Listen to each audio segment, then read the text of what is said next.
tout le monde, c'est Aizen, comment allez-vous mes Nakama? Pour ma part ça va agréablement bien et aujourd'hui toute nouvelle vidéo pour vous présenter un manga. Peut-être que certains d'entre vous connaissent et d'autres pas, mais en tout cas j'espère que vous apprécierez tout de même la vidéo.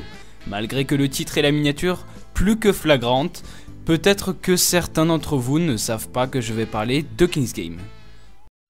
King's Game est à l'origine un roman d'après Wikipédia, ce dont je ne savais absolument pas. Mais ce qui nous intéresse, c'est son adaptation en manga dessiné par Hitori Randa et scénarisé par Nobuaki Kanazawa, publié chez nous par le studio Kiyun. Le manga contient 5 tomes et une suite est sortie sous le nom de King's Game Extreme et une qui devrait sortir prochainement, King's Game Origin, dont j'ai très hâte de voir le contenu. Mais nous parlerons de King's Game Extreme dans une prochaine vidéo. Mais alors de quoi parle le manga? Au Japon, une classe entière participe à un King's Game, un jeu du roi auquel elle ne peut se soustraire. Jour après jour à minuit pile, un nouveau défi s'affiche sur le téléphone des lycéens. Ils ont à chaque fois 24 heures pour exécuter les ordres du roi, et la sanction en cas de désobéissance est la mort. Mais au début personne ne prend ça très au sérieux, du coup jour après jour des élèves meurent dans d'étranges circonstances.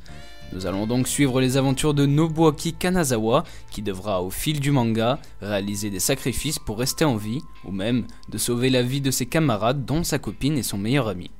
Malheureusement le temps tourne, et jour après jour des élèves succombent, donc il faut découvrir le plus vite possible celui qui envoie ces mystérieux messages, et donc mettre fin au King's Game.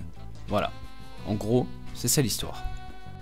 D'ailleurs, petit easter egg si je peux appeler ça comme ça, le personnage principal se nomme Nobuaki Kanazawa et le manga est scénarisé par un certain Nobuaki Kanazawa. Il a donc tout simplement donné son nom à son personnage principal. Voilà, c'est tout, c'est un ami qui me l'a fait remarquer alors que je lisais le manga et je n'y avais pas prêté attention quand je le lisais et puis voilà, c'est tout. Donc dédicace à toi, hein, tu te reconnaîtras et tu as gagné et rien du tout. Bon, d'un côté si je te le présente, c'est que j'essaie de te le recommander, mais avant de le faire, je vais d'abord essayer de te donner l'envie de le lire. Tout d'abord, ce qui frappe généralement quand on lit un manga, c'est le dessin, et vient dire le contraire.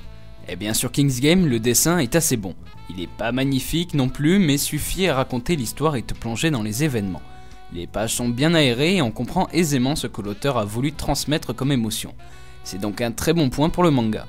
Le découpage est dynamique, ce qui procure une certaine aisance, on comprend bien les scènes, ce qui fait que l'on s'ennuie presque jamais. On ne sait pas trop non plus comment classer les événements du manga, puisque le téléphone portable rend un côté réaliste à la chose.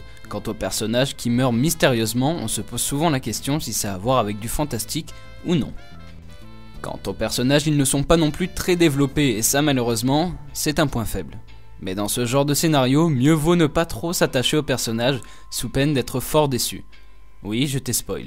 La plupart des personnages sont assez clichés, nous retrouvons tous les stéréotypes d'une classe de lycéens, la brute, l'intello, le fragile, les filles populaires, etc. etc.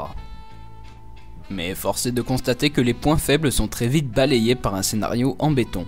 Vous lirez alors les 5 tomes sans vous en rendre compte grâce à un scénario riche et rempli de rebondissements. Vous vous demanderez même pourquoi il n'y a pas de 6ème tome, mais l'histoire a su s'arrêter au bon moment, mais pas tant que ça si on en croit King's Game Extreme et Origin. Mais il faut savoir surfer sur la vague du succès.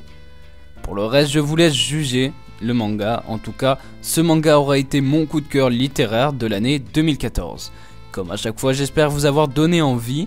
Retenez bien que je ne suis responsable en rien si vous n'aimez pas le manga, à ne pas mettre entre toutes les mains, vous l'aurez compris. Car les goûts et les couleurs, ça ne se discute pas. La vidéo touche à sa fin en espérant qu'elle vous aura plu. Si c'est le cas, n'oubliez pas de lâcher un pouce bleu, un commentaire, de partager la vidéo, surtout ça, voilà, c'est très important et ça me ferait super plaisir. Et de vous abonner si ce n'est pas déjà le cas. Bien entendu, tous les crédits audio utilisés dans cette vidéo apparaîtront en fin de celle-ci, comme me l'a conseillé un de mes abonnés. Et puis moi c'était Aizen, on se retrouve très bientôt pour de nouvelles vidéos. D'ici là, prenez soin de vous, ciao tout le monde, peace.